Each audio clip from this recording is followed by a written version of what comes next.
श्रद्धालुओं को लेकर कुंजापुरी दर्शन के लिए जा रही बस दुर्घटनाग्रस्त 5 श्रद्धालुओं की हुई दर्दनाक मौत। टिहरी जिले के नरेंद्र नगर कुंजापुरी मंदिर के पास हुआ हादसा। हरिद्वार पहुंचे राज्यपाल लेफ्टिनेंट जनरल गुरमीत सिंह गुरु तेग बहादुर साहिब के 350 से बलिदान दिवस पर आयोजित राष्ट्रीय संगोष्ठी में शामिल हुए राज्यपाल। उत्तराखंड संस्कृति अकादमी में हुआ भव्य समारोह। बीजेपी प्रदेश अध्यक्ष महेंद्र भट्ट का कांग्रेस पर हमला, कहा 3 लोगों को बदलने के बाद भी नहीं सुधरे हालात। आरक सिंह को कांग्रेस के अंदर भी नेता नहीं मानने वाले। विकास नगर में अतिक्रमण पर बुलडोजर एक्शन, जेसीबी मशीन और पोकलैंड मशीन से तोड़ा जा रहा अतिक्रमण। मौके पर भारी पुलिस बल तैनात।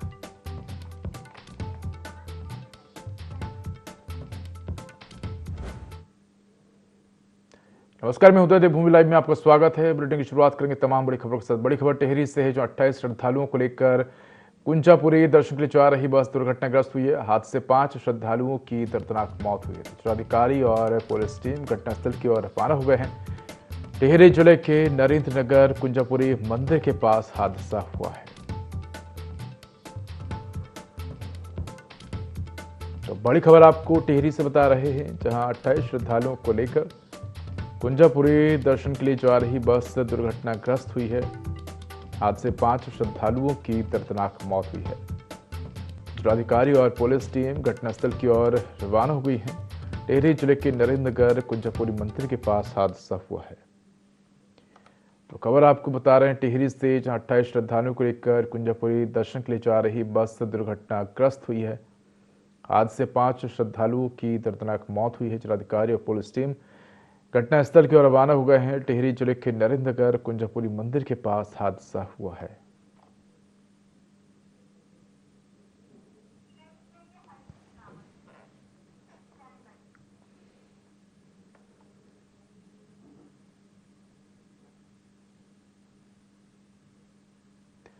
पूर्व मुख्यमंत्री हरीश रावत ने सरकार पर गंभीर आरोप लगाते हुए कहा कि यह गंभीर सवाल बेहद अहम है और निधि वाले तो यह अत्यंत गंभीर प्रकरण है। उन्होंने कहा कि जब तक सरकार इस मामले में स्पष्ट और संतोषजनक जवाब नहीं देगी, जनता में बढ़ रहा आक्रोश शांत नहीं होगा।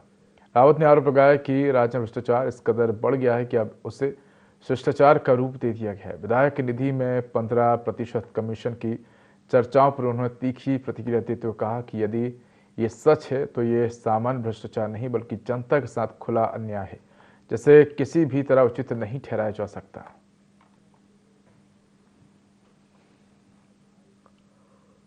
ये आरोप है, निधि वाला तो गंभीर प्रश्न है। उसका उत्तर सरकार को, जब तक उससे जो लोगों में आक्रोश है, सब भ्रष्टाचार, खुला भ्रष्टाचार है। ये तो शिष्टाचार बना दिए। और अब जो है विधायक निधि में 15% कमीशन का मतलब है, तुम जो है कह रहे हो नहीं, ये भ्रष्टाचार नहीं, जो हम कर रहे हैं वो शिष्टाचार। ज्योतिर्मठ क्षेत्र में बढ़ते भालुओं के आतंक के मद्देनजर अब नंदा देवी राष्ट्रीय पार्क प्रशासन भी पूरी तरह अलर्ट मोड पर आ गया है। इसी क्रम में उपवन संरक्षक नंदा देवी राष्ट्रीय पार्क द्वारा नगर क्षेत्र ज्योतिर्मठ के विभिन्न वार्ड और संवेदनशील स्थलों में रेस्क्यू टीम के साथ रात्रि गश्त की गई। इस दौरान सिद्धर वार्ड में भालू की सूचना प्राप्त होने पर तत्काल मौके पहुंचे एवं भालू खदेड़ने की कार्रवाई की गई। मौके पर मौजूद नगरवासी द्वारा अवगत करवाया गया है कि मवेशी स्वामी उपस्थित नहीं है एवं गौशाले का दरवाजा भी टूटा है। इसके बाद टीम ब्लॉक परिसर पहुंची, जहां पर खदेड़ने की कार्रवाई की गई। पार्क प्रशासन द्वारा पूरे वार्ड में क्यूआरटी टीम की गश्त भी तेज कर दी गई है। साथ ही पार्क प्रशासन ने आम जनता से अपील की है कि भालू प्रभावित इलाकों सहित वन क्षेत्र और सुनसान रास्तों पर अकेले चलने से परहेज करें और आबादी वाले इलाकों में भालू के आने पर तुरंत क्यूआरटी टीम को संपर्क करें। इन वन्य जीवों से किसी भी तरह की छेड़छाड़ और महसूस करते हुए हिंसक भी हो सकते हैं, लिहाजा इनसे दूरी बनाए रखने की अपील की है।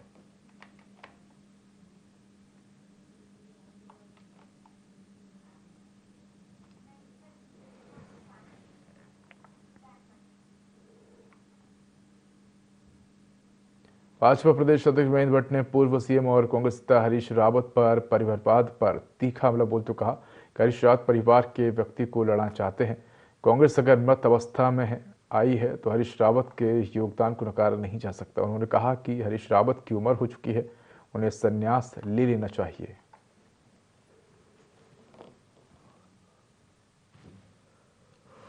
रावत जी परिवार के व्यक्ति को लड़ाना चाहते हैं।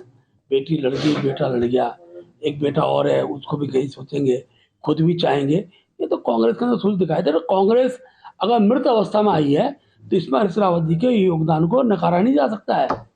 सच्चाई ये भी है कि भाई दल में बहुत से कार्यकर्ता होते हैं, उन कार्यकर्ताओं को आगे बढ़ाने का काम करो, उन कार्यकर्ताओं के ऊपर हाथ रखने का काम करो। राजनीति उम्र हो गई है, हमारे बहुत से नेताओं ने आज राजनीतिक संन्यास लिया। हमारे नेता अपने नई पीढ़ी को एक प्रकार से प्रेरित कर रहे हैं, लेकिन सच्चाई क्या है? मैं, मेरा बेटा, मेरी बेटी, मेरी पत्नी, जिस दल के मुखिया का ये नेचर हो, उससे अपेक्षा भी कुछ नहीं की जा सकती।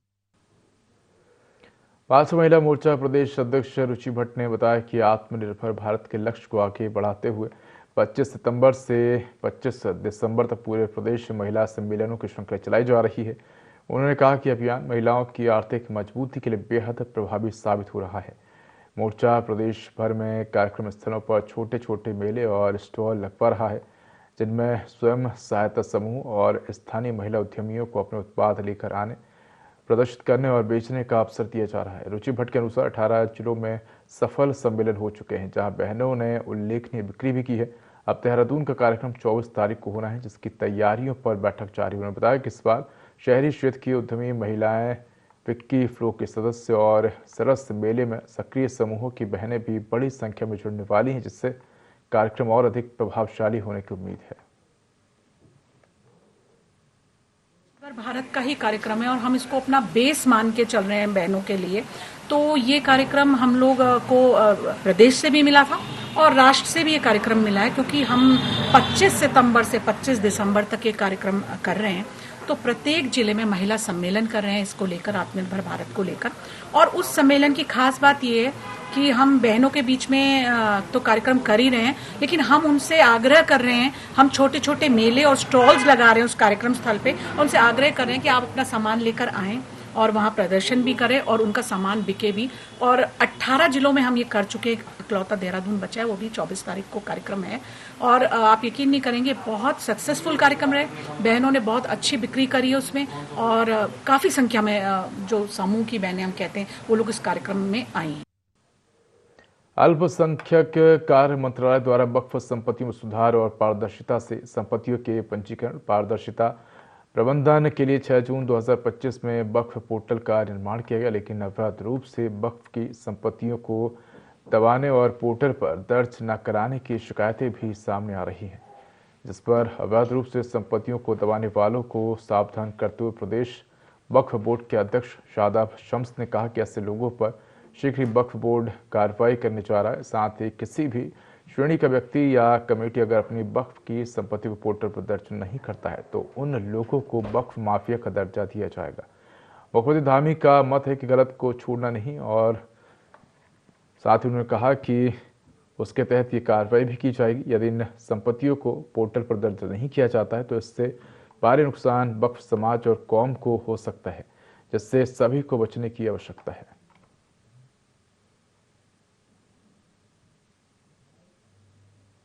वक्फ की संपत्तियों पर अवैध कब्जे होते आए हैं। आज भी हम देखते हैं कि वक्फ माफिया सक्रिय है, लेकिन वक्फ माफिया कई बार गलत फहमी का शिकार हो जाता है। उसको लगा कि ये शायद पुराना वक्फ है जिसमें आप कब्जे भी करते रहें, इंक्रोचमेंट करते रहें, कोई कहने सुनने वाला नहीं है। वक्फ बोर्ड किसी के बाप की बपौती नहीं है कि वो इसे लूटता रहे और कोई देखेगा नहीं। इसीलिए देश के यशस्वी प्रधानमंत्री माननीय मोदी जी वक्फ अमेंडमेंट एक्ट लेके आए और एक उम्मीद जगी कि इसको नाम भी उम्मीद दिया गया, और उस उम्मीद के ऊपर अब तमाम वक्फ की संपत्तियों का रजिस्ट्रेशन हो रहा है, वो दर्ज की जा रही है, ऑनलाइन सबको पता चलेगा वक्फ की संपत्तियां कहाँ हैं। ना वक्फ की ज्यादतियों के ऊपर भी एक तरह से लगाम लगी है। जो वक्फ ज्यादती करता था किसी भी संपत्ति को अपनी बता देता था, और अब वक्फ की संपत्ति को भी कोई अपनी नहीं बता पाएगा। वक्फ की संपत्ति का जो डिटेल्स है वो ऑनलाइन सबके सामने होंगी, उसकी कोई खुर्द-बुर्द नहीं कर पाएगा, उसको कोई बेच नहीं पाएगा। अगर कोई मुतवल्ली उस संपत्ति को खुर्द-बुर्द करता है उसके रहते हुए, तो उसकी संपत्ति को बेच कर उससे उसकी वसूली की जाएगी। तो इसका मतलब अब मुतवल्ली की भी जवाबदेही तय होगी। टिहरी के नरेंद्र कुंजपुरी मंदिर के पास हुआ बड़ा बस हादसा। 28 श्रद्धालुओं को लेकर कुंजपुरी दर्शन के लिए जा रही बस दुर्घटनाग्रस्त हुई है। आज से 5 श्रद्धालुओं की दर्दनाक मौत हुई। आज से मुख्यमंत्री पुष्कर सिंह धामी ने भी दुख जताया है। गंभीर रूप से घायलों को एम्स ऋषिकेश रेफर किया है। तो ये पोस्ट किया है मुख्यमंत्री पुष्कर सिंह धामी ने और हादसे पर दुख व्यक्त किया है। तो बता दें कि टिहरी के नरेंद्र कुंजपुरी मंदिर के पास बड़ा बस हादसा हुआ है। 28 श्रद्धालुओं को लेकर कुंजपुरी दर्शन के जा रही बस दुर्घटनाग्रस्त हुई है। तो हादसे से 5 श्रद्धालुओं की दर्दनाक मौत हुई है। तो हादसे में मुख्यमंत्री पुष्कर सिंह धामी ने भी दुख जताया है। गंभीर रूप से घायलों को एम्स ऋषिकेश रेफर किया है।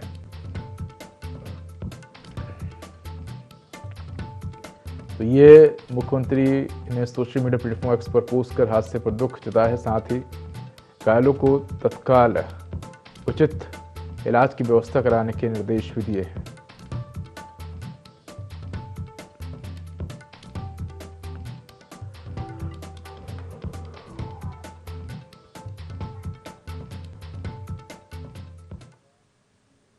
नई दिल्ली के प्रगति मैदान में आयोजित 44वें भारत अंतर्राष्ट्रीय व्यापार मेले में उत्तराखंड दिवस समारोह के दौरान मुख्यमंत्री पुष्कर सिंह धामी ने बतौर मुख्य अतिथि भाग लिया। नाट्यशाला थिएटर में उत्तराखंड के लोक कलाकारों ने आकर्षक सांस्कृतिक प्रस्तुतियां दी। सीएम धामी ने कहा कि यह मेला संस्कृति, हस्तशिल्प और विरासत को वैश्विक मंच देने का अवसर है। उन्होंने उत्तराखंड स्थापना के रजत जयंती वर्ष पर प्रधानमंत्री द्वारा दिए गए वन डिस्ट्रिक्ट वन फेस्टिवल के आह्वान को राज्य की लोक संस्कृति और स्थानीय उत्पादों को नई पहचान देने वाला कदम बताया। है और इसमें हमारे राज्य उत्तराखंड का जो बनाए जाने वाले अनेक उत्पाद हैं जो महिलाओं के द्वारा बनाए जाते हैं, छोटे छोटे कारीगरों के द्वारा बनाए जाते हैं, हस्तशिल्पियों के द्वारा बनाए जाते हैं, उन सभी को एक विपणन के लिए तमाम प्रकार के खाद्य पदार्थ हैं, हमारे मिलेट्स हैं, कपड़े के बनाए हुए उत्पाद हैं, हस्तशिल्प हैं, लोहे के बनाए हुए बर्तन हैं। ये जो हमारे तमाम प्रकार के ऐसे उत्पाद जो बहुत ज़्यादा हर दृष्टि से लाभकारी भी हैं, उपयोगी भी हैं, उन सभी को एक बड़ा प्लेटफॉर्म यहाँ पर मिलता है, बड़ा स्थान मिलता है। तो हमारा प्रयास है कि ऐसे जो उत्पाद बनाने वाले लोग हैं, शिल्पकार हैं, हस्तशिल्पी हैं, उन सभी को मौका मिले और उसके प्रोत्साहन के लिए हम लगातार प्रयास करते हैं। ऐसे हमारे यहाँ सरस मेले का भी हर साल आयोजन होता है। उस मेले में भी ऐसे जो हमारे अनेक प्रकार के काम करने वाले लोग हैं, सभी को एक अच्छा मंच मिलता है। और प्रधानमंत्री जी की प्रेरणा से जो लोकल से ग्लोबल तक की यात्रा है, वो यात्रा अच्छी चल रही है। हमारे यहाँ का हाउस ऑफ हिमालयाज ब्रांड आज पूरे भारत के अंदर, पूरी दुनिया के अंदर उसकी मांग तेज़ी से बढ़ रही है। और हमारी महिलाओं के द्वारा जो उत्पाद बनाए जा रहे हैं, उन उत्पादों का शानदार प्रकार का उनकी क्वालिटी है, अच्छी पैकेजिंग है। और बहुत बार तो मैं कहता हूं कि बड़ी बड़ी बहुराष्ट्रीय कंपनियों से भी अच्छा उत्पाद हमारी महिलाएं बना रही हैं। तो निश्चित रूप से उन सभी के लिए एक अच्छा अवसर ये। दिल्ली ब्लास्ट अलर्ट के बाद हरिद्वार की सिडकुल पुलिस पूरी तरह एक्शन मोड में है। पुलिस ने बाजार क्षेत्रों फ्लैग मार्च कर सुरक्षा व्यवस्था का जायजा कर भीड़ भाड़ वाले इलाकों में सुरक्षा बढ़ा दी है। अभियान के दौरान बाजारों से अवैध अतिक्रमण हटाया गया और 3 संदिग्ध वाहनों को जब्त किया गया। उत्पाती तत्वों और नियम तोड़ने वाले 25 लोगों पर पुलिस एक्ट के तहत कार्रवाई की गई। मेडिकल स्टोर संचालकों को अनिवार्य रूप से सीसीटीवी कैमरे लगाने के निर्देश दिए गए, जबकि मकान मालिकों को किराएदार सत्यापन में लापरवाही न बरतने की चेतावनी दी गई। पुलिस ने स्पष्ट किया है कि जनता की सुरक्षा उसकी सर्वोच्च प्राथमिकता है। लगातार अलर्ट मोड में और आगामी जितने भी हमारे त्योहार हैं और पूर्ति के त्योहार के साथ साथ जो सेंसिटिविटी इस समय पूरे देश में है, उसके साथ साथ हरिद्वार में भी काफी महत्वपूर्ण जो हमारे हल्की पैड़ी क्षेत्र है, इसके आसपास के काफी सेंसिटिव इलाके में माने जाते हैं, उनकी सुरक्षा को और पुख्ता करने के लिए लगातार सुरक्षा व्यवस्था को हम लोगों के द्वारा चेक भी किया जा रहा है, जांचा जा रहा है। और हमारे द्वारा ये जरूर प्रयास किया जाएगा कि ये जितने भी हमारे स्थल हैं वो सुरक्षित रहें, उसके लिए लगातार चेक किया जा रहा है। बदलते मौसम के साथ सर्दी बढ़ने पर जिला प्रशासन शीतलहर को लेकर तैयारी तेज कर दी। मुख्य स्वास्थ्य अधिकारी डॉक्टर आर.के. सिंह ने बताया कि जिलाधिकारी की अध्यक्षता में नगरपालिका, नगर निगम, स्वास्थ्य विभाग और आरटीओ सहित सभी विभागों की बैठक हो चुकी है। दवाइयों की उपलब्धता सभी केंद्रों पर सुनिश्चित की जा रही है।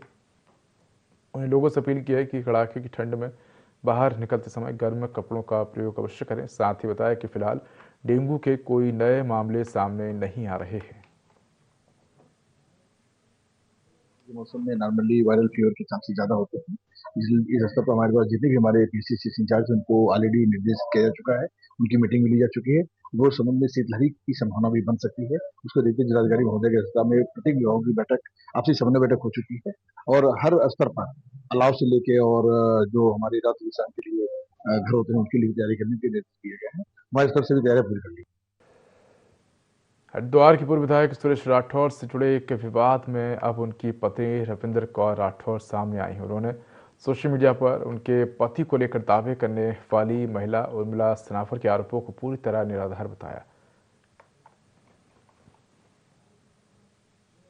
पूरा प्रकरण उर्मिला सनावर पत्नी मुकेश शर्मा जो अब मेरे पति को अपना पति बता रही है, वो किस बुनियाद पे बताती है? वो मैं समझ नहीं पाती हूँ कि ये किस बुनियाद पे अपना पति बता रही है। कि अगर उसके पास कोई तथ्य है तो मुझे बता दे या आपको मीडिया के माध्यम से दे दे कि मेरे पास ये सर्टिफिकेट है और ये प्रूफ है मेरे पास। इस बुनियाद पे मैं अपना पति बता रही हूँ और काफी टाइम से वो मेरे पति को अपना पति बता रही है, जबकि उसका पति मुकेश शर्मा जिसका अभी तलाक भी नहीं हुआ, वो खुद उसके साथ रहती है। एक ही घर में रहते हैं ये लोग, लेकिन वो किराएदार की तरह रहता है बेचारा। उससे पैसे वसूलती है ये महिला, उल्टे सीधे आरोप लगाती है। उर्मिला सनावर जो मुकेश शर्मा अपने, इसने मेरे पति से कहा कि हम एक मूवी बनाएंगे, भाभी जी विधायक है, तो उसके लिहाज से इसने सारे छोटे छोटे शॉट लिए हैं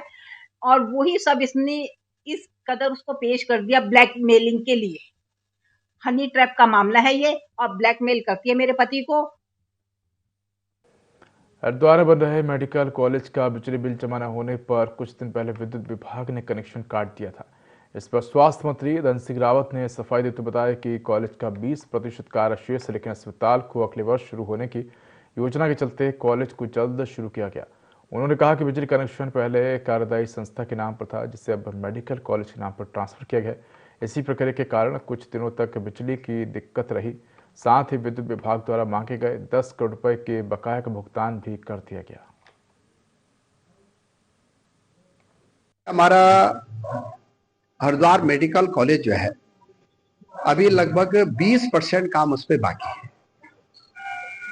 और हमने उसको जल्दी इसलिए रन किया कि अगले साल से हम वहां हॉस्पिटल भी शुरू करना जा रहे हैं। वहां पे जो अभी तक कार्यदायी संस्था है वो बिजली का कनेक्शन उनके नाम पे था। अब बिजली का कनेक्शन हमने अब मेडिकल कॉलेज के नाम पे कर दिया है, इसलिए 2-4-10 दिन वहां पे दिक्कत रही और जो वहां बिजली विभाग ने लगभग 10 करोड़ की डिमांड की थी हमसे, वो भी हमने दे दी है। अब ऐसी कोई दिक्कत वहां पे नहीं रहने। पीएम श्री राजकीय इंटर कॉलेज दिगाली चौड़ में त्रैमासिक बालिका आत्मरक्षा प्रशिक्षण कार्यक्रम का समापन किया। कार्यक्रम की अध्यक्षता प्रधानाचार्य डॉक्टर सुधाकर जोशी ने की और संचालन शिक्षक ब्रजेश ढेक ने किया। प्रशिक्षण में कक्षा 9 से 12 तक की छात्राओं ने भाग लेकर आत्मरक्षा के कौशल सीखे। कराटे कोच दीपक अधिकारी और प्राची ओली ने छात्रों को आत्मरक्षा के विभिन्न गुण सिखाए। कार्यक्रम में आयोजित प्रतियोगिता में गीता प्रथम, पूजा द्वितीय और सुमन तृतीय रही। उन्हें पुरस्कार दिया गया। कार्यक्रम प्रभारी दीपक बोरा ने कहा कि आत्मरक्षा प्रशिक्षण हर छात्र के लिए आवश्यक है।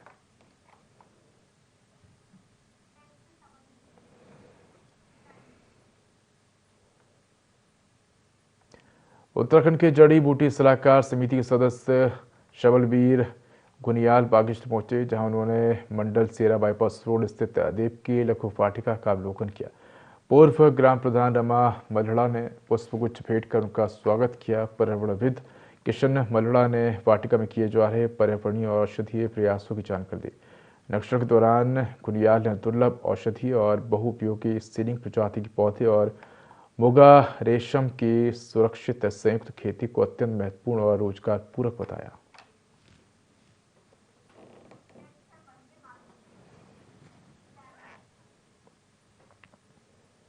तमिल सरकार के कैबिनेट मंत्री डॉक्टर धन सिंह रावत ने बताया कि 26 नवंबर को उत्तराखंड में वंदे मातरम के 150 वर्ष पूरे होने पर एक भव्य कार्यक्रम आयोजित किया जाएगा।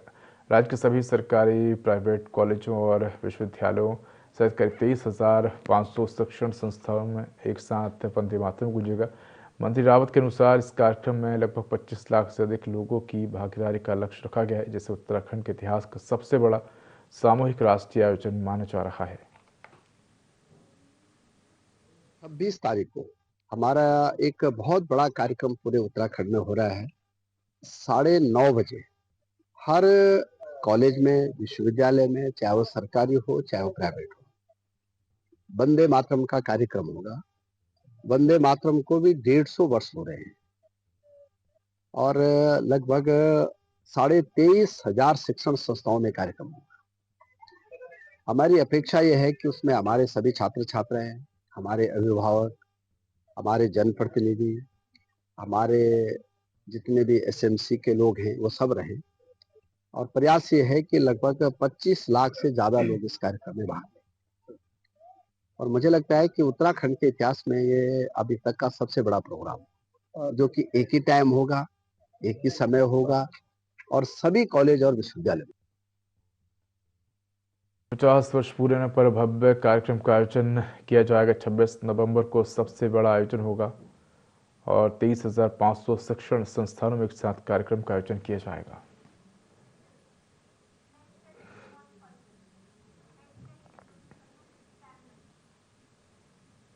किसानों की मेहनत से उगाई गई फसल अब व्यापारी इस पर बड़ा खील कर रहे हैं।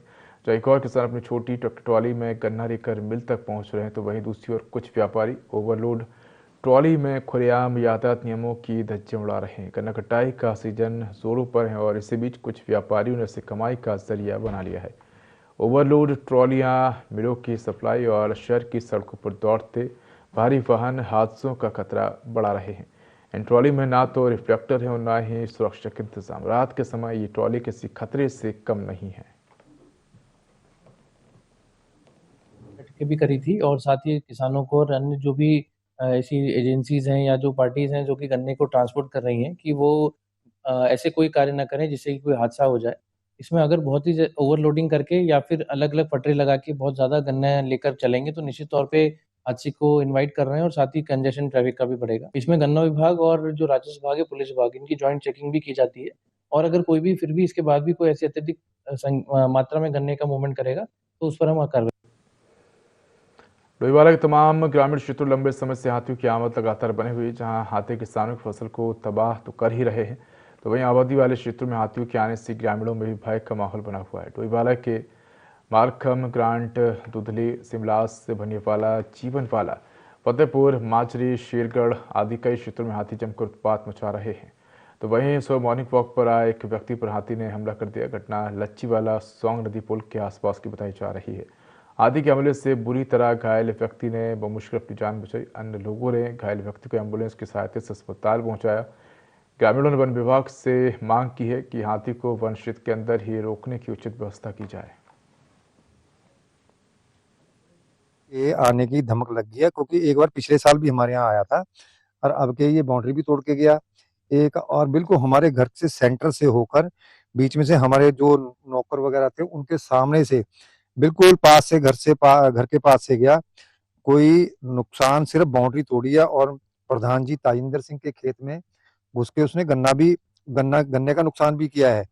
और हम वन विभाग से यही चाहते हैं कि आने वाले दिनों में बड़े गांव में बड़ा दहशत का माहौल हो जाएगा और इससे हम वन विभाग से यही चाहते हैं कि हमारी रक्षा का पूर्ण से सुरक्षा का कोई उसकी व्यवस्था की इंतजाम किया जाए।